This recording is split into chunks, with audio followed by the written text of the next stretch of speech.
Popular DJ gunned down in Westmoreland. Hi again and welcome. This is Links 007 TV News Report, and we'll be right back with the full and exclusive details to come. Welcome to Links 007 TV News Report, providing you with the best in local and international news updates. This is a place where you can get the most reliable and informative news information. Links 007 TV News Report.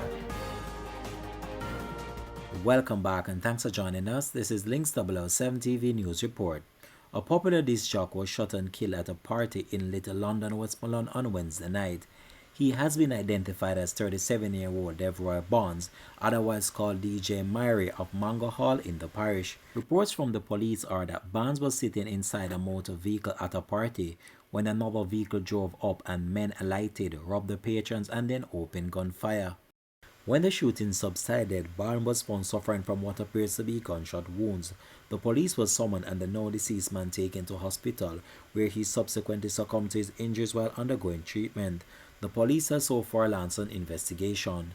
Links 007 TV will continue to track this story and have more details to come on this in a later newscast. Thanks for watching.